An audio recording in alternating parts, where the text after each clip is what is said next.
Interviewer அடுத்த கேள்வி கேட்குறாரு. What were your aims and how did you work to achieve தம்?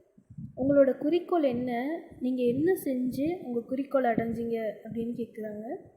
அதுக்கு வர்த்திகா ஜோஷி சொல்கிறாங்க, I wanted to make sure that I complete this journey with ultimate honesty.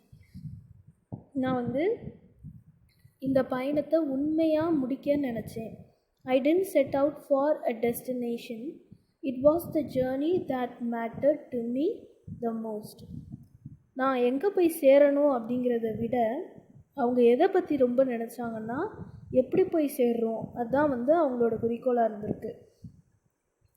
நம்ம பார்த்தோம். So my contention was to make sure that we go by the rules of circumnavigation which say that you don't have to use any auxiliary means of repulsion and you don't have to take anybody else's assistance. I grasped that completely. இவங்க என்ன சொல்லியிருந்தாங்க, எந்த பேர் என்ன சுற்றுச்சூழலுக்கு தீங்கு விளைவிக்காத எனர்ஜியை தான் அவங்க யூஸ் பண்ணி போனாங்க. அது இல்லாமல் அவங்களால பெட்ரோல் அதாவது ஃபியூயல் போட்டு கூட அவங்க போக முடியும். ஆனாலும் அவங்க அதை செய்யலை. அதே மாதிரி யார்கிட்டையும் அவங்க உதவி கேட்கக்கூடாது, பெண்கள்லாம் முழுசாக செய்யணும்னு நினச்சாங்க. இது ரெண்டையுமே அவங்க ரொம்ப உண்மையாக செஞ்சு முடிச்சிருக்காங்க. அடுத்து திரும்ப கேள்விக்கு என்ன வருதுன்னா, name that one quality of yours that enabled you to complete this expedition successfully. உங்ககிட்ட அப்படி என்ன குவாலிட்டி இருந்துச்சு, அதன் மூலம் நீங்கள் இந்த பயணத்தை வெற்றியோடு முடிச்சிருக்கீங்க அப்படின்னு சொல்கிற மாதிரி என்ன குவாலிட்டி இருக்குது. whenever the winds dropped, it wouldn't have taken me even a fraction of a second to switch on the engine and say let's go 1 mile ahead. எப்போல்லாம் அந்த காற்றினுடைய வேகம் குறையுதோ அப்போல்லாம் நம்ம என்ன பண்ணலாம், இன்ஜினை ஆன் பண்ணி நம்ம படகை ஓட்டலாம் அப்படின்னு சொல்கிறதுக்கு ரொம்ப நேரம் ஆகாது. ஆனால் but inside of me something poked me and said that you have to be honest with yourself and this expedition has to be done with honesty. ஆனாலும் அவங்க அதை செய்யலை. உண்மையாக இருக்கணும் அப்படின்னு சொல்லி அவங்க மனசுக்குள்ளே இருந்த ஒரு உந்துதல் தான் அவங்க உண்மையோடு இந்த பயணத்தை முடிக்க உதவுச்சு. I am glad that we were able to finish it successfully without the use of the engine at all. அவங்க இந்த பயணம் முழுசும் இன்ஜினே யூஸ் பண்ணலை, அப்படி பயணம் பண்ணியிருக்காங்க. அடுத்த கேள்வி, as the head of the crew, how did you involve the team? அதாவது இந்த க்ரூவுடைய தலைவராக நீங்கள் எப்படி செயல்பட்டீங்க. we have all sailed and trained the same amount and everybody has their own way of dealing with situations. நாங்கள் ஒரே மாதிரி தான் training எடுத்துக்கிட்டோம். ஆனால் ஒவ்வொருத்தருக்கும் ஒவ்வொரு தனி திறமைகள் இருந்துச்சு. But that was a good thing. ஒவ்வொரு விதத்தில் எல்லாம் வேறு வேறு மாதிரி திறமைகள் இருந்ததும் ரொம்ப வசதியாக தான் இருந்துச்சு. அவங்களுக்கு என்ன ஆச்சுன்னா, because we could discuss different ways of solving a problem and choose the best one. ஒரு பிரச்சனைக்கு ஒவ்வொருத்தரும் ஒவ்வொரு சொல்யூஷனை கொடுத்தாங்க. அப்போ ஒரு பிரச்சனைக்கு இவ்வளோ எப்படி சொல்ல, இவ்வளோ சொல்யூஷன்ஸ் இருக்குது அப்படின்னு தெரியும்போது எது பெஸ்ட்டு அப்படின்னு பார்த்து அவங்க சூஸ் பண்ணி செஞ்சாங்க. In fact I'd say it was easier for us to collaborate and work together. அது ரொம்ப வசதியாக இருந்துச்சு. இவங்க எல்லாருமே சேர்ந்து வேலை செய்கிற மாதிரி இருந்துச்சு. அடுத்து இதுக்கு பயல் குப்தா பதில் சொல்கிறாங்க. when you are out at sea, teamwork is the most important in middle of the crisis. இப்போ கடலில் இருக்கும்போது எல்லாரும் ஒன்று சேர்ந்து செயல்படணும் அப்படிங்கிற ஒன்று தான் நமக்கு பலமாக இருக்கும். ஏன்னா ஏதாவது பிரச்சனைன்னா எல்லாம் தனித்தனியாக போய் உங்கள் இஷ்டத்துக்கு இருக்க முடியாதுல்ல. ஈவன் டியூரிங் த ஸ்டார்ம், புயல் வரும்போது when 3 people would be out on watch, 3 பேர் படகுக்கு மேலே வெளியே பார்த்துட்ருப்பாங்க. the other 3 who would be inside wouldn't be able to rest. உள்ளே இருக்க 3 பேரால் ரெஸ்ட் எடுக்க முடியாது. யாராவது ஒருத்தர் என்ன பண்ணோம், somebody would heat the water. யாராவது தண்ணியை கொதிக்க வைப்பாங்க. ஒருத்தர் என்ன பண்ணுவாங்க, other person would heat the gloves கைவுறை இருக்கும்ல, க்ளவுஸ், அதை வந்து ஹீட் பண்ணுவாங்க. Because it was raining also, வெளியே மழையும் பெய்யும். அதனால் டீம் எஃபர்ட், அதாவது எல்லாம் ஒன்று சேர்ந்து வேலை பார்க்குறது, இது வந்து ரொம்ப உதவியாக இருந்துச்சு. So team effort actually helped in navigating through the 20-hour long storm. அப்போ அந்த புயல் எவ்வளோ மணி நேரம், 20 மணி நேரம் ஒரு புயல் வந்து நீடிச்சிருக்கு. அப்போ இவங்களோட ஒன்று சேர்ந்து செயல்படுற அந்த திறன் தான் இவங்களுக்கு உதவி செஞ்சுருக்கு. I feel that if I had been alone, நான் மட்டும் அந்த இடத்துல தனியாக மாட்டியிருந்தா, then it would have been a nightmare to deal with. நைட்மேர்னால் கெட்ட கனவு. அப்போ நான் மட்டும் தனியாக மாட்டியிருந்தேன்னா நான் வந்து அதை சமாளிக்க ரொம்ப கஷ்டப்பட்டிருப்பேன்.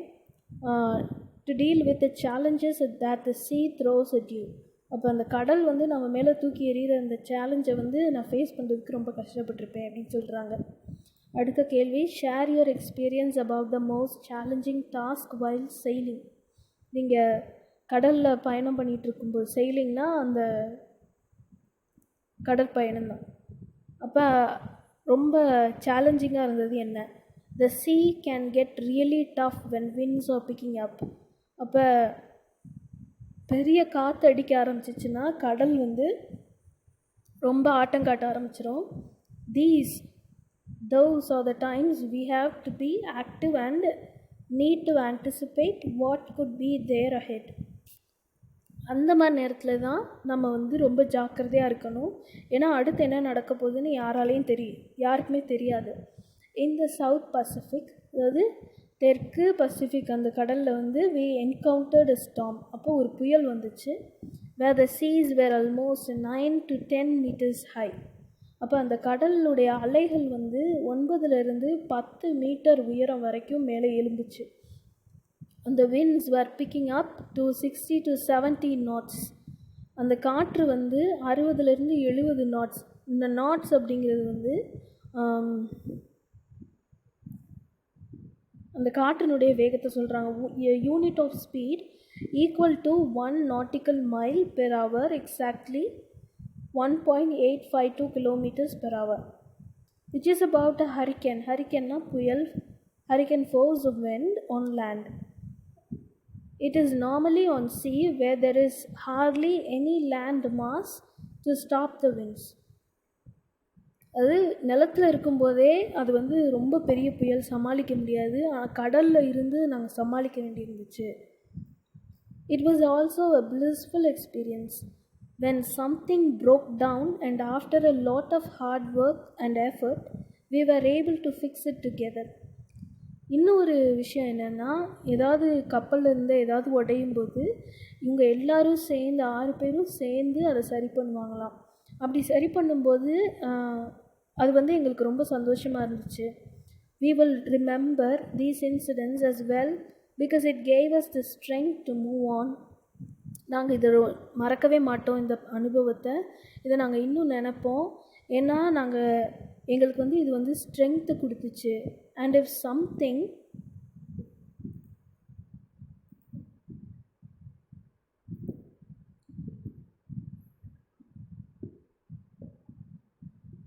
something went bad, ஏதாவது தப்பாக நடந்தாலும் we were able to overcome those challenges.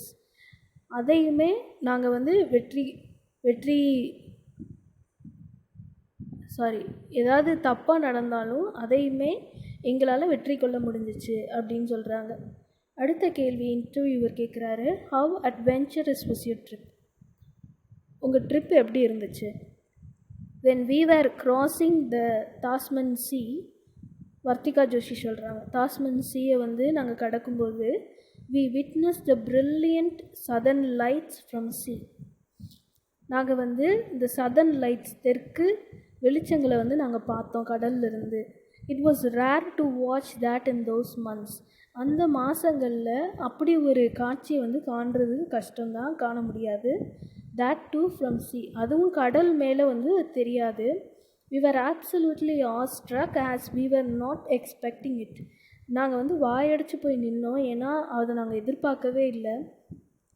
To see the entire sky, முழு ஸ்கையும் எப்படி இருந்துச்சுன்னா lit up in green light, பச்சை ஒளி மாதிரி இருந்துச்சான் ஃபுல்லாக. there was bioluminescence. பயோலூமினிசென்ஸ் அப்படின்னா இயற்கையாகவே ஒளிரக்கூடிய உயிருள்ள பொருட்கள் அதெல்லாம் இருந்திருக்கு. Dolphin swimming in the wake of the boat. Dolphin பக்கத்தில் ஸ்விம் பண்ணியிருக்கு. Like our neighbours and a variety of sea creatures. டால்ஃபின்ஸ்லாம் வந்து பக்கத்து வீட்டுக்காரங்க மாதிரி பக்கத்தில் ஸ்விம் பண்ணி வந்திருக்கு. அதே மாதிரி நிறைய கடல்வாழ் உயிரினங்களை அவங்கள பார்த்துருக்காங்க. We spotted a dead sperm whale once and we thought it was an island from a distance. நாங்கள் வந்து ஒரு வேல்னா என்ன, திமிங்கலம் வந்து இறந்து கிடந்துச்சு. நாங்கள் தூரத்துலேருந்து அதை பார்க்கும்போது அது ஒரு தீவுன்னு நினச்சோம்.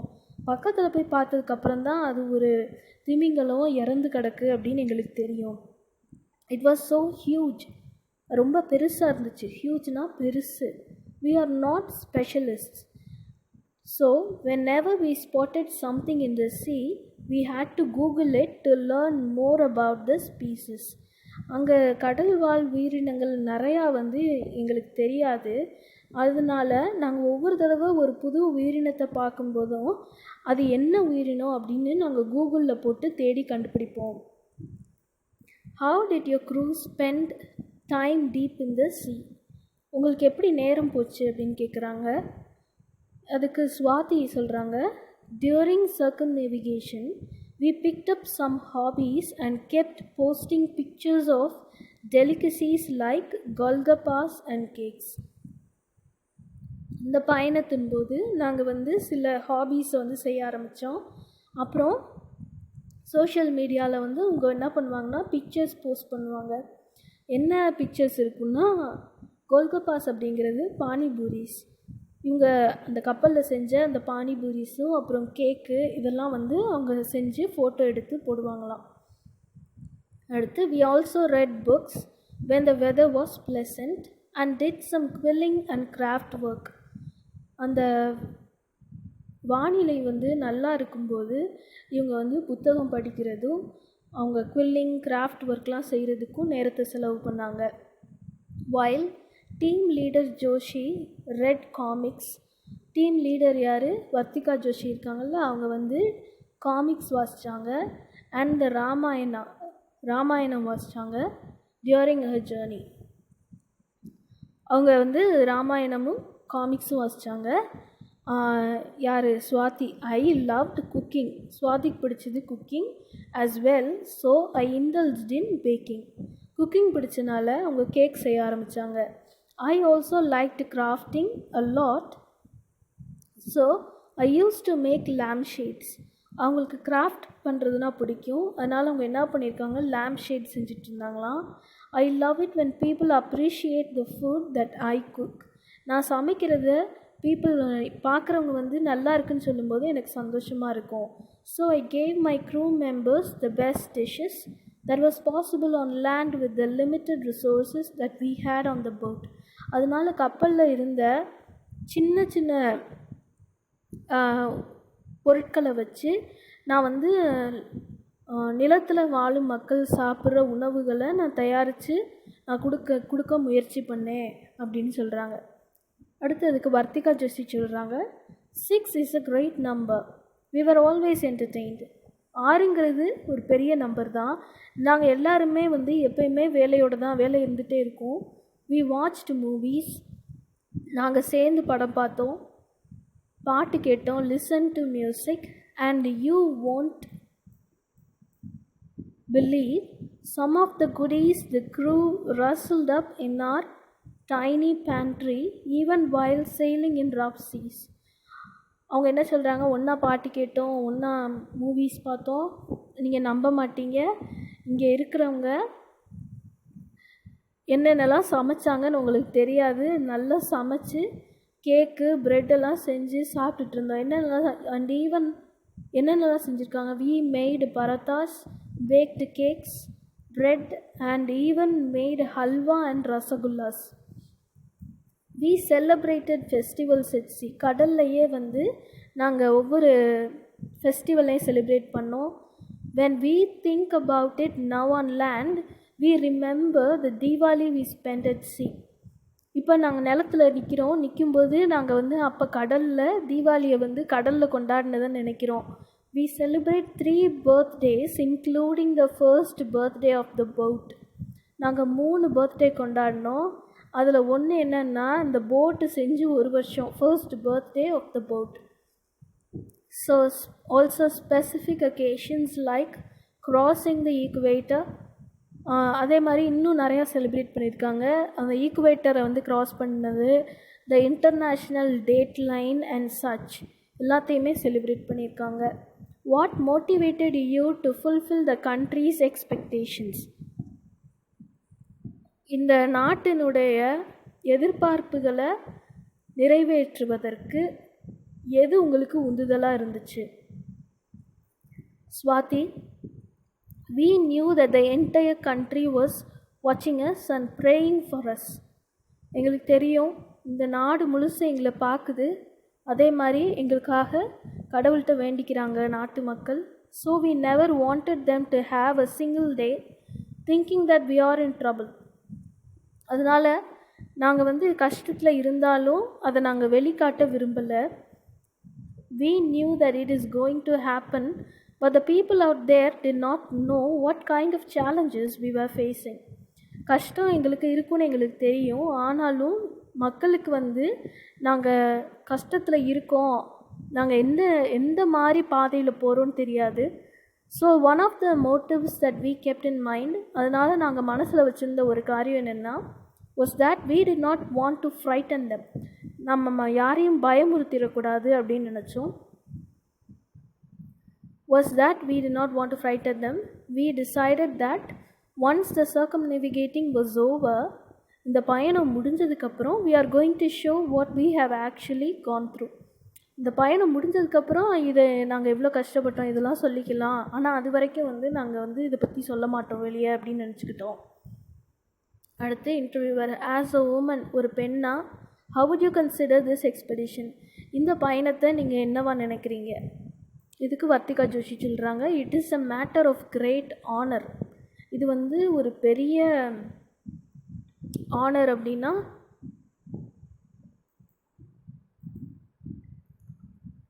இது எங்களுக்கு வந்து ஒரு ரொம்ப பெரிய விஷயம். And we cannot have imagined anything better for our cast off.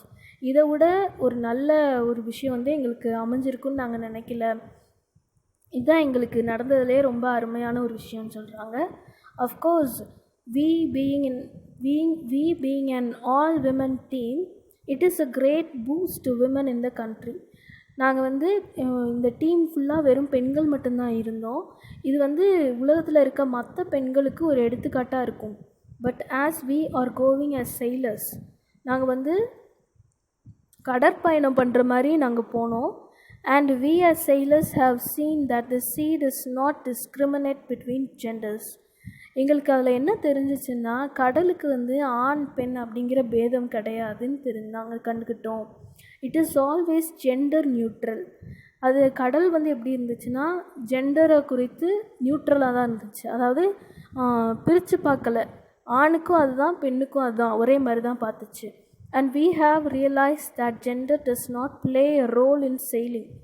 அதே மாதிரி இந்த கடற்பயணம் மேற்கொள்கிறோம்ல, அதுக்கும் பயணத்துக்கும் ஆணா பெண்ணா அப்படிங்கிற வேறுபாட்டுக்கும் சம்மந்தம் இல்லை அப்படின்னு தெரிஞ்சுக்கிட்டோம்.